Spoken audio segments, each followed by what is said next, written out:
Hey guys, welcome back to another soccer video. So, on Twitter, there was a meme making its rounds on NWSL Twitter. So, this is the meme. The meme says NWSL opinions that will get you this reaction, or will NWSL opinions that will get you stabbed, poked, pricked, what have you. So, I decided to go beyond the NWSL and just change it to soccer opinions that will get you this reaction. So it was very interesting because I was able to compile a pretty big list, and my Taurus cat is rubbing up against me, my computer, and everything. At least he's laying down now. So, yeah, let's get into this list that I compiled. Some of these things you may agree with me, some of them you may not. Some of them may seem very ridiculous, but bear with me. All right, so let's start. Okay, so the first one, I'm probably going to get crap for this I'm probably going to get crap about this opinion, but I said that it's okay to support or like more than one team.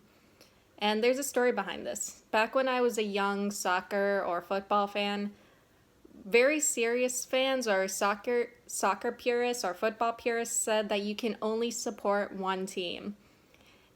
These soccer purists said that the reason for this is because what if you supported two teams and they had to play against each other? Who would you support then? And to that, I would say, yeah, that would be amazing. I would love to see Orlando Pride take on Manchester United's women's team or Arsenal's women's team, especially when you got Vivian Miedema on Arsenal. That would be awesome. Or better yet, OL Reign versus Arsenal. That would be cool. Or I would love to see OL Reign thrash PSG. But yeah, as you can see, I would be very entertained by that.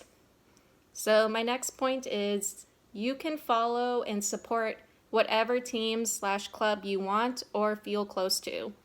You don't have to live near them. Yeah, this was another thing soccer or football purists said. They say that you can't support a club or team if you've never lived near them, been to their stadium, or physically been to their games. But yeah, that's a lot to unpack there. Support whichever team you want.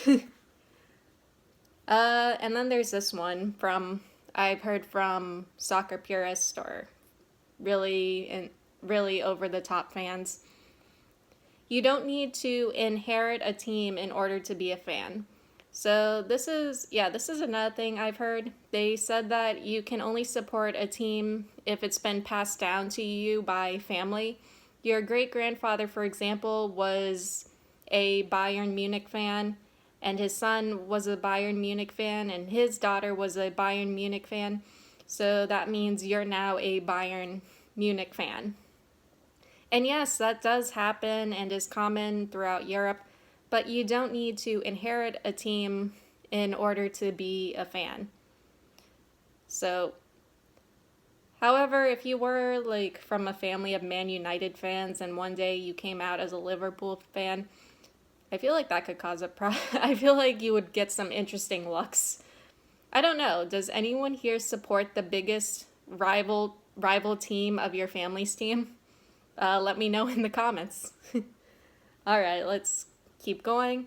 Another opinion I have is you don't always have to follow the popular team. Your favorite player doesn't have to be on your favorite team. You can like players outside of your favorite team. It's okay to be critical of your team. It doesn't make you any less of a fan, and it doesn't make you a hater.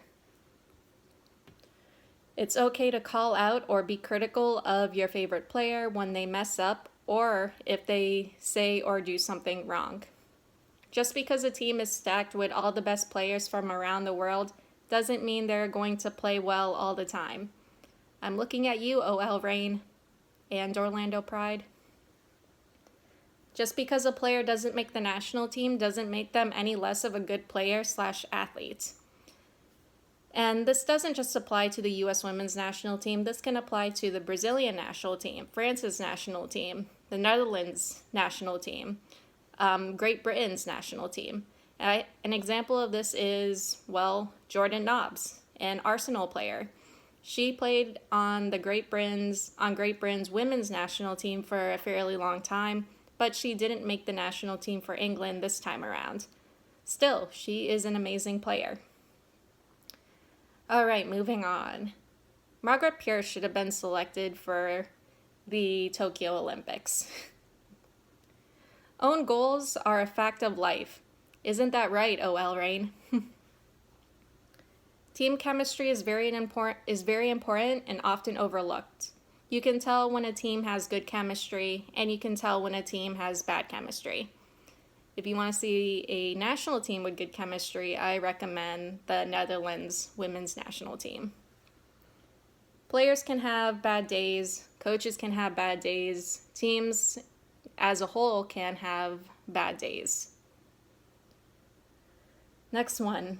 A player's emotional and mental health is just as important as their physical health. Lindsey Horan is the best.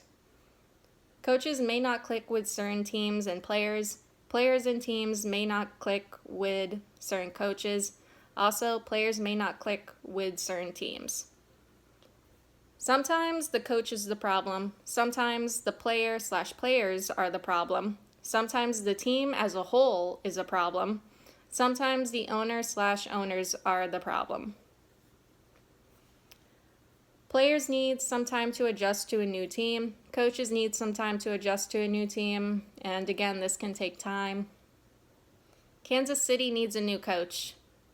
Actually, Kansas City needs something, but I don't know what that is. Jerseys are ridiculously expensive, especially with customization. A team of completely new and young players isn't always what's best. Young players lack experience. It's good to have a mix of experienced/older players and younger players. People need to stop bashing older and experienced players or teams with a lot of older/experienced players. Again, there are benefits to having older and experienced players on a team, just like there are benefits to having younger players on a team. That's why I always say it's good to have both. Young teams need time to develop. They're not going to automatically do well overnight. Just because a team loses a game doesn't make them a bad team. If a team loses a game, stop blaming one player for the team's loss. Soccer is a team sport. I used to see this. An example of this is whenever Argentina would lose a game, I know people who would automatically blame Messi. If a team loses a game, the whole team loses, not just that one single player. It really grinds my gears when a team scapegoats one single player instead of the whole team taking responsibility for the loss. All players have something that they need to do in order to improve. And the last one. Sometimes we as fans put a lot of pressure on players and teams. We sometimes have high expectations of players, teams, and professional athletes, but get disappointed when they don't live up to our expectations. Players and athletes are human beings at the end of the day. They're not perfect. So, yeah, some of these are opinions that I have in regards to like soccer in general. It doesn't just apply to the NWSL. I meant to do this for like all like soccer teams in general, unless we're talking about Kansas City and whatever the heck they need. Anyway, that is all I have for you guys today. What are some soccer opinions that will get you this reaction? Let me know in the comments below, and I'll see you all in the next one. Later.